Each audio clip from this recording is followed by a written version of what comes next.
Hey everyone, so welcome back to the MillenniUP Podcast. I have my host, as always, Jen Nuski, and with us today is Amber Duncan. So I found Amber on Instagram. She is what would you call yourself, Amber? What's the title you go by? Many things, but probably more of a serial entrepreneur. But what I'm here to talk today about is more of just being a debt coach. Okay. What are your feelings when people call you a debt consolidator? A debt consolidator? Yeah, I mean, it's very similar. I think my main goal is to eliminate it rather than consolidate it. So that's the point of differentiation between the names, but you can call me whatever. Got it. So Amber, we, as you know, we have a podcast about kind of ushering people towards the promised land of home ownership. Mm-hmm. Jen and I, though, are in the process of kind of reaching back into people's lives, which is, debt, credit repair, that type of stuff. And you certainly fit the bill. You have your own podcast, right? I do. It's called Life After Debt. That's a great podcast. That's what I listened to on my way home from the shore yesterday. Thank you. Thank you. It's a very clever name. We have a clever name, but that Life After Debt that's a good play on words. I like that. It's a great jingle too. Yeah, I mean, most people can't see through to the end, and they think that if they're in debt, they're always going to be in debt. And so, there's hope. And that's what I love about our podcast is that we're able to bring people on to share their own stories of where they were, whether it's $140,000 in credit card debt or $10,000, but to find their way out and see them at the end of it, it's literally like they come to life again. Yeah. And I would say real estate's the same way. We're just at a different phase where you're helping them way early and then, but getting, sliding those keys across the table at settlement has got that same feeling where, there's just that elation that takes place. But why don't you take like 4 or 5 minutes, just tell us a little bit about your history and like kind of how you came to be, because you say you're a serial entrepreneur. I know that you've had past ventures in your life, like we all have, but why don't you just take a minute and just kind of tell us about your lineage here? Sure. Thanks, Seth. And thank you guys for bringing me on today to share this. I'm really passionate about individuals who are struggling because I myself found myself in a situation back in 2008 where my husband and I were mortgage brokers. And when the mortgage business collapsed, it left everybody with a gaping problem. And the whole is that people were sucking out the equity in their home to pay off their credit card debt. So when that no longer existed, it presented, what are people going to do with their credit card debt now? And so we were able to go in and start to look closely at working with banks and credit card companies and go to bat for consumers and work out a negotiations piece so that we could settle their debts for about 40% of what they owed.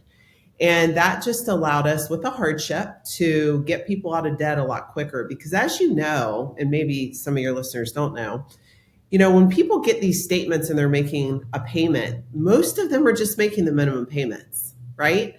And so it's like 1% goes to the principal balance. And the rest is just like a snowball compounding effect. Sounds like a mortgage payment. Right.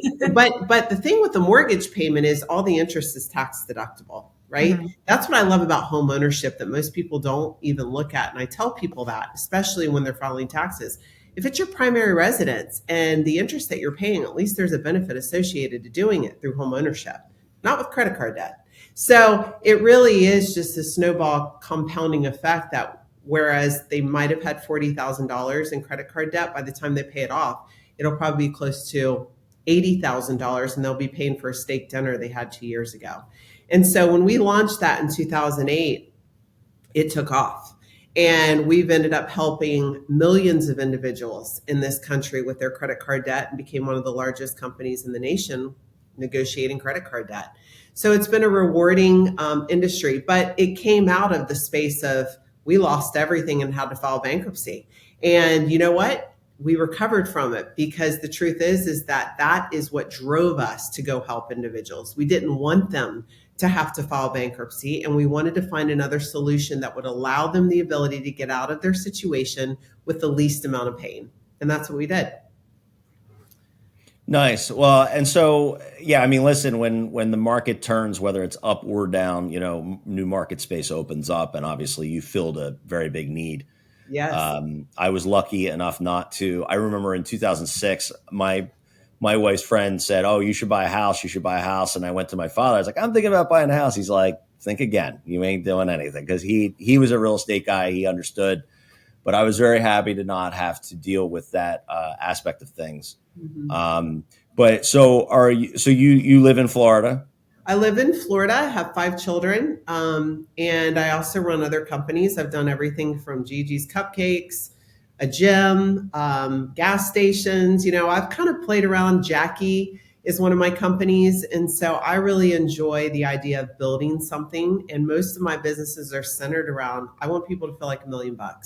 And so as crazy as it sounds, whether it's clothes or, people smile when they come into a cupcake store, or when they work out and feel good about themselves, debt is no different. When you can help somebody with their finances, whether it's getting out of debt, or for you guys, the way you're helping people grow their wealth portfolio through real estate, like, it's a rewarding feeling.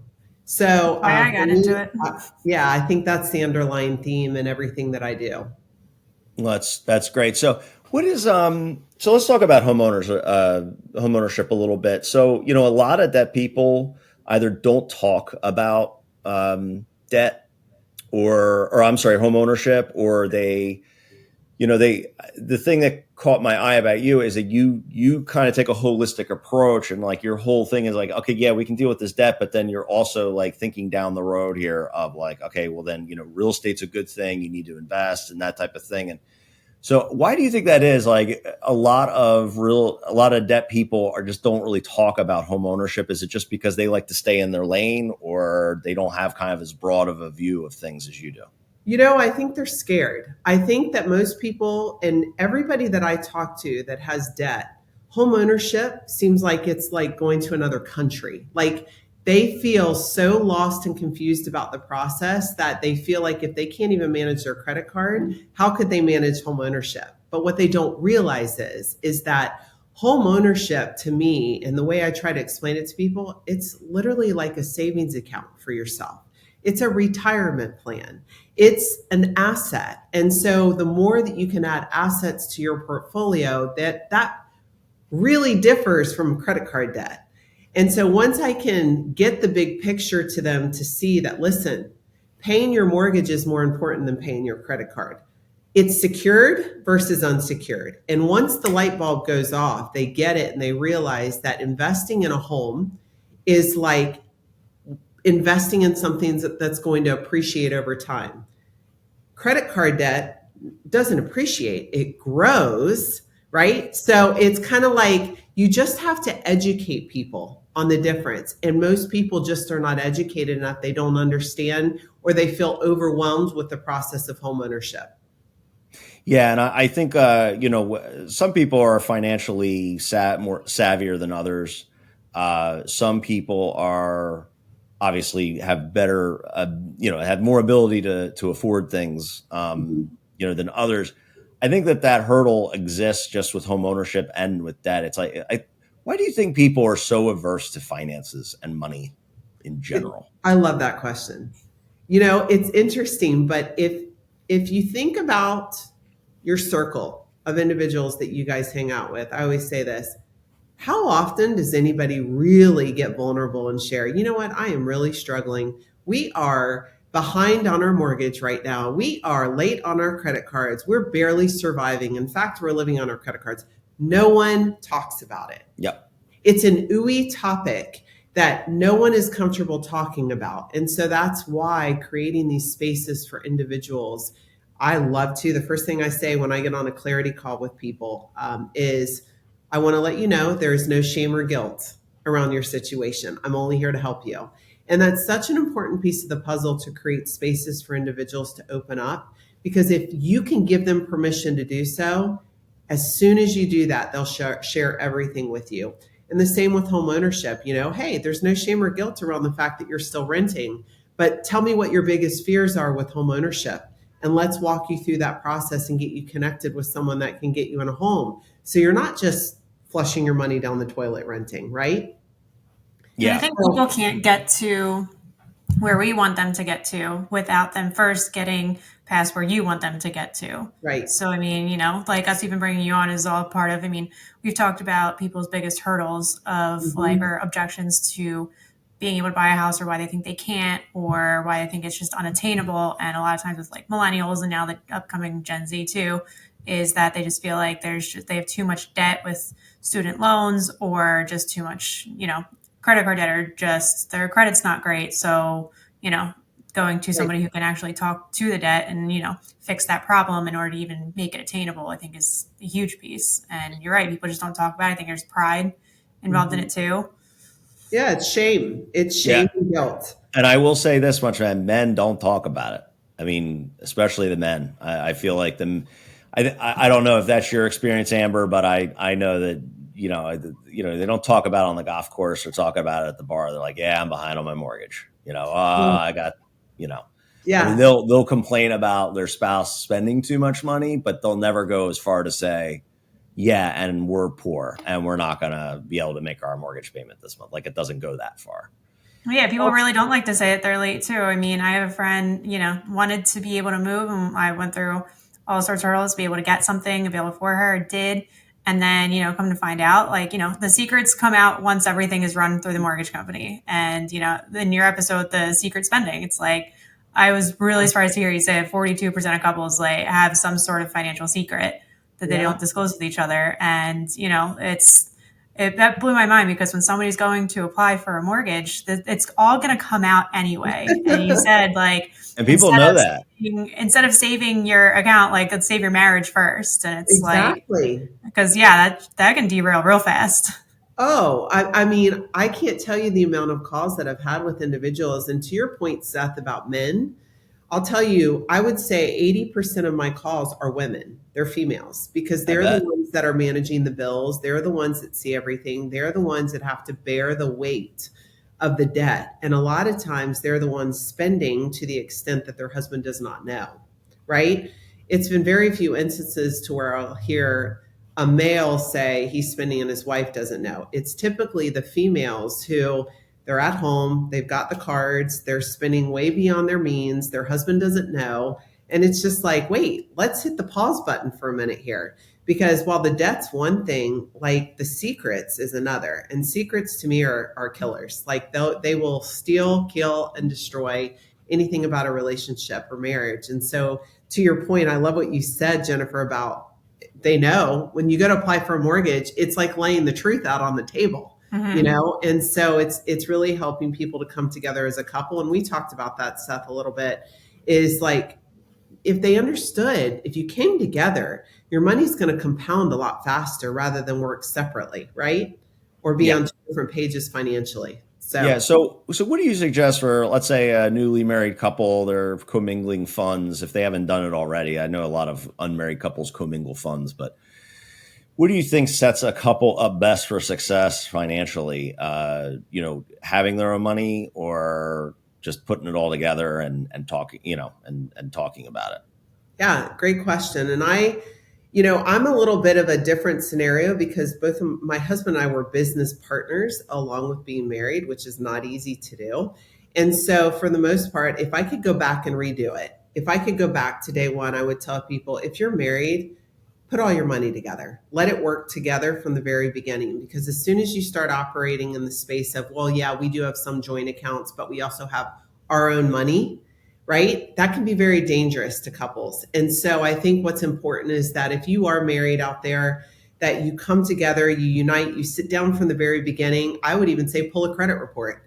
Pull a credit report. You know, you can get a free copy every single year at annualcreditreport.com. And I tell anyone I talk to do that. As a couple, sit down, lay out a financial plan and a goal for yourself. And if you're getting married and you're like, listen, we want to be in a home in 2 years, set that goal, but back out of it and look over your reports and say, what do we need to do to get here? I think for the most part, you know, I always tell people when they're going into homeownership is you want to try to have 20% down, and you want your debt to income ratios to be intact to avoid PMI, to get a low rate. And so I'm sure you guys say the same thing on your side. And so in order to do that, it's not going to happen overnight. You've got to look at the credit reports and give yourself a timeline and live into it. Yeah, I like that you said that, because it's actually, it goes into everything that we tell people, that if you have a goal to either, whether you like already own and you want to sell and move, or if you're renting and you want to buy, or wherever you are, that there's no such thing as too soon. And like, those are the conversations to have ahead of time. And you kind of take the same approach of like, hit it early and, have sit down, have those conversations, put everything out on the table. So we do something similar in terms of you sit down. We have a buyer questionnaire. We just did an episode on that actually, that just got released, but sit down together as a couple. We send one copy so that they can sit down, and these things have to come up, and it prompts the conversations to be happening, to be able to get on the same page as far as what they want. And I think that you take the same approach as far as debt goes. And I love Yeah, that. I actually think it should be a prerequisite before people Mhm. get married. Like they have to come clean with where they are financially because it's a deal breaker, right? That's nuts to me. I moved in with my wife about 3 years before we got married, and I remember seeing. She's gonna kill me, but I remember. I won't say the amount, but there was a credit card bill, Hmm. and I remember looking at him like, "What is this?" And she's like, "Oh, I have a credit. I have a plan with the credit card." I was like, "I'm sure they've got a plan for you." I was like, "I'm sure, but we're not following that plan."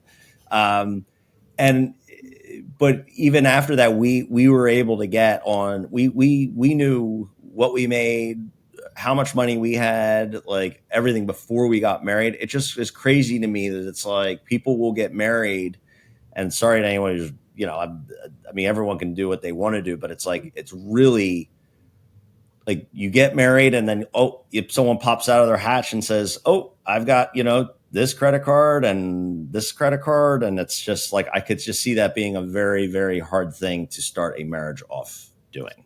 Well, yeah, it's kind of sets the precedent of like, if you can't trust them financially, like think of all the other areas, or if they're holding something back or not sharing, right? It's like it's a secret. And so, like I say, secrets will kill anything. So, yeah, finances, it's a touchy topic. It's a very shame and guilt conversation for most couples. But once it's had, it's literally like the power of it comes off of you. And that's what I tell people. If you can just have the conversation, if you can just be vulnerable and really open up and share where you guys are financially, then everything will change from there on out. Everything. But until that happens, it just gets worse and worse. Yeah, I don't disagree. I saw a poll, and this is older. It's like pre-COVID, but they asked like 1,000 couples, and they were more willing to talk about their sex lives openly with the pollster than their financial. Isn't that crazy? That's Yeah, wild. but I could see I've had enough onboarding calls where I've actually had what Jen talks about, where the lender will ask like, "Well, what's credit card look like?" And he'll say, "Well, we got about 7,000 on this card," and she'll turn and be like, "What?" Or the opposite. And I think a lot of people don't actually want to engage the home buying process because they know that a lender is going to ask about their secret, you Yeah. know. And men, I am telling you, they do not like to be judged. They don't like to be, vulnerable. Or I don't think it's as much of like, "Hey, I don't want to tell my secret." I just think that men really don't want to be seen as a failure. I think that that's a big thing where like men just don't. I think they equate debt, they equate financial irresponsibility to I'm failing, I'm not able to provide, I'm off the rails. And I don't know if you agree, Amber, but that's kind of my experience with some of the people I've worked with. No, I agree. I think men actually, they don't want to even know.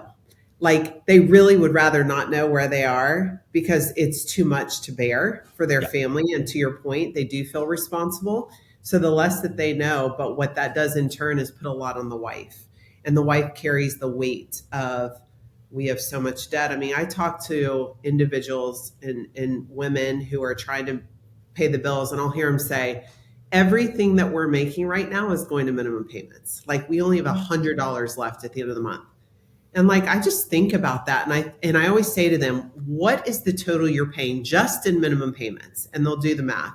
For some people, Seth, it's like $2,000 a month to minimum payments. And then I ask the question, what would you do with that $2,000 a month if you weren't spending it on minimum payments? And to hear some of them, like they can't even imagine for a second what that would do to them.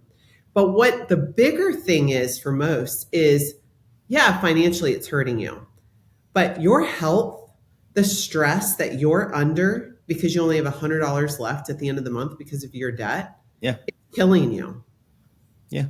And that's the biggest factor, is that when you can stop and recognize it's not just the financial piece, it's the emotional and the physical wellness that it's costing you because you're carrying all of this and don't see a way out. Yeah. Well, I mean, go ahead, Jen. Just off that. So, you've been doing this for quite a while. So in recent years, now that the cost of everything has just gone through the roof, have you been having more and more of these conversations? And what kind of like drastic difference has there been in the amount of debt that people are coming to you about? Well, the economy right now is skyrocket as far as like the cost of goods, the cost of living. We've seen 50% increase in things at the grocery store. But the truth of the matter is that people aren't making more money. So when eggs go up 50%, they still have to buy eggs and they're paying for it somehow. So in turn, what we're seeing is credit card debt is continuing to be on the rise. There are seasons and there's past years to where you've seen a decline in the amount of debt, right? When the economy was doing better. But don't be fooled. We're not doing great and people are surviving right now. And so whatever that looks like, they'll put it on their credit cards thinking that who really cares? We have to put food on the table for our kids. I'll tell people one of the biggest things right now with trying to survive, the best things you can do is look for credit cards that will give you a 0% interest introductory rate and do some balance transfers of some of these higher interest cards. That buys you time to pay off the debt without accruing more interest. And so if there are listeners on here that are listening, are like, I already have all this credit card debt. My first piece of advice would be go try to consolidate that onto a 0% interest balance transfer. Not because you need another credit card, but just transfer all those balances over and attack it aggressively to try to pay it down quickly without accruing more interest. Yeah, I agree with that. I know I've had clients in the past who, they're sitting there with 27% interest rate on like, $14,000 worth of credit card debt. I'm sure you've seen much worse, but I'm like, listen, like you almost need to take like a militaristic approach. Like I like what you said is attack it. Like you have to go to war with this thing. That's right. In fact, Jen and I have a client where I'll just check. He's paying down credit card debt right now, and I will literally say like, "How's the war going? Like, how's the war effort?" Yeah. And he's a guy, and he's like a very conservative, like, he just wants to buy a house in the woods and, and hunt and do all that stuff. So I try to cater my messaging to like something he'd relate to. Right. But I agree. I mean, how much do you think there's like a herd mentality though? And I've always wanted to know this, like where people are like, well, everyone else is doing it. And I feel like if someone else has figured this out, so what I'm doing isn't like so bad. Like, is that a thing where people have like kind of that herd mentality? Yeah. And I think just the nature of credit cards in general, it's unsecured. That you can't bleed blood out of a turnip. It's unsecured credit card debt. And if it's not paid, then the banks write off the bad debt. They get the tax deduction and then they sell it to a collection agency for pennies on the dollar. And those $15 hour employees go after attacking individuals and consumers via their phones and harassing them to get the payments because they've just purchased the debt for pennies on the dollar. It's a big business. Yeah. And so I don't think there's much fear associated with, oh, well, I'm just going to use the credit card. And if I can pay it, I can pay it. And if not, oh, well. But the result of that is a credit score that will keep them in bondage, right? And keep them renting for a very long time because they're not going to be able to purchase a home and take advantage of a low interest rate. And so that's what I try to get people to see. They are right. Yes, it is unsecured. However, get out of the situation and hit the reset button, right? Hit the reset button, flip your script. I say that a lot to people and start to build wealth because as soon as you can respect a dollar, then that's when you'll start to build wealth, whether it's through homeownership or high yield savings accounts, another vehicle that I always share with people. Even if you only have $10, it's more about the discipline of setting it up and doing it and putting it on auto so that you're starting to build wealth rather than funnel everything to pay credit cards. Yeah, I completely agree with everything you just said. And also, I have another question though, because we talk to a lot of people who already own homes. Yeah. A lot of our niche is about upsizers, meaning people who want to, like, they bought that starter home and now they're finding that they're stuck in a house that is going to, I guess, eventually now, I guess they just sit there and resign themselves to, hey, this is going to be our forever home. Like, what do you tell existing homeowners who not only have like the credit card debt piling up, but they're also trying to service a mortgage at the same time? Like, what is your advice for those people approaching that situation? That is a great question, because one of the biggest things I see people do, it's a huge mistake, is they'll suck out equity in their home to pay off their credit card debt. Why would you ever make unsecured credit card debt secure by taking equity out of your home? You don't. And instead, look at your home as almost like a stepping stone, right?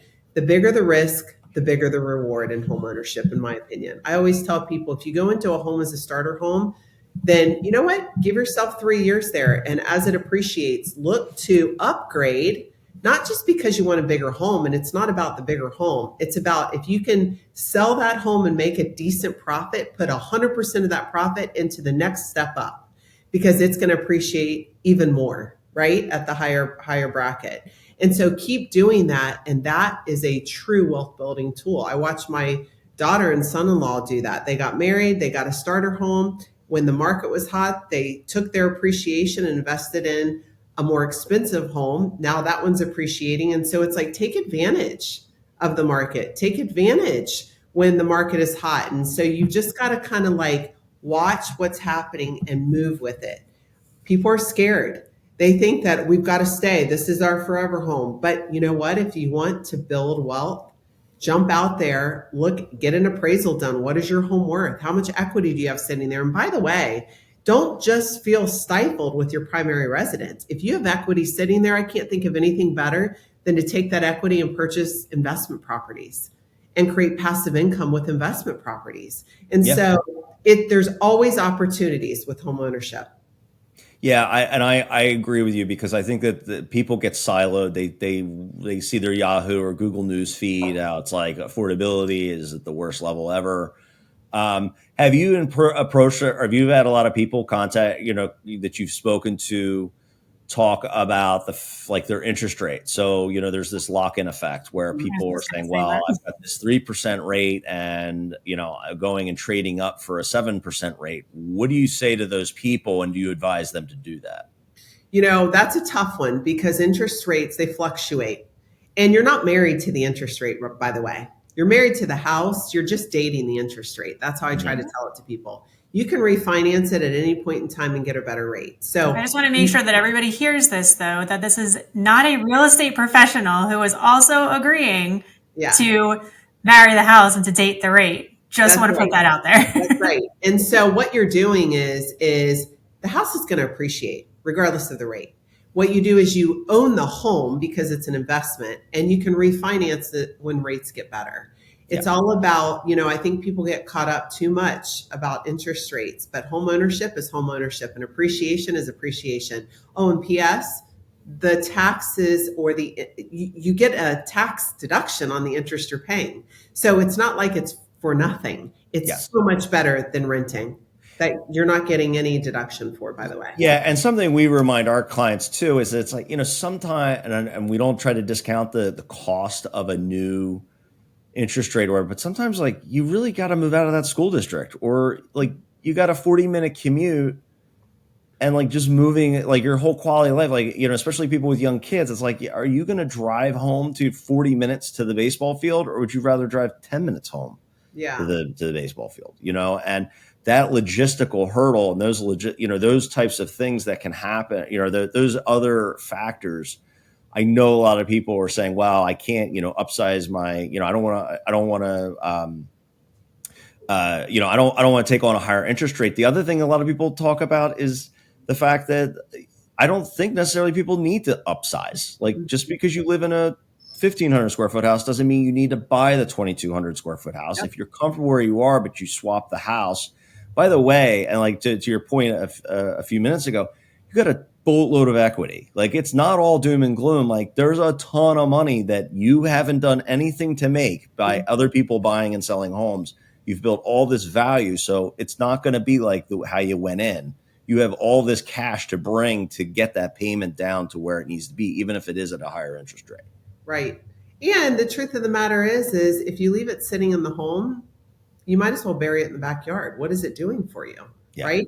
So put it to work somewhere and get it, to where it's making money for you. That's passive income. So whether it's upgrading to another home or buying investment properties, it's great to have equity, but do something with it if you want it to work for you. Yeah, I would totally agree. So, okay, well, I think we can wrap it up, but this has been super helpful. Where can people find you, Amber, if they are quietly and carefully listening to this episode and wondering where the hell they're going to turn for any kind of debt relief? Yeah. So if anybody's listening and they find themselves trapped with credit card debt, please reach out. We have reducemydebts.com, and they can go there. Our team offers a free 15-minute clarity call. And that just allows us to hear what they're experiencing and help them and point them in the right direction to get them on the path to financial freedom so that we can set them up to come see you guys to purchase a home. So yeah, that's right. It's free. You can't go wrong. You can also follow me on Instagram. It's Amber Dunk, DUNC. And I'm there. So either way, just reach out, ask for help. And your podcast, Life After Debt. And the podcast, Life After Debt, which the link is actually on my site. But the hardest part is asking for help. Once they book that call, what I found is they feel like $1 million when they hang up. Yeah. Yeah. And I think that's also important to stress that a conversation is free. Like same with us, same with you, getting advice and sitting down and have a conversation. It's free and it's valuable. So yes. Okay, Thank you guys so much for having me on today. Thanks for being our first virtual interview. Yes. Yeah. All right. Bye. See you guys. Bye.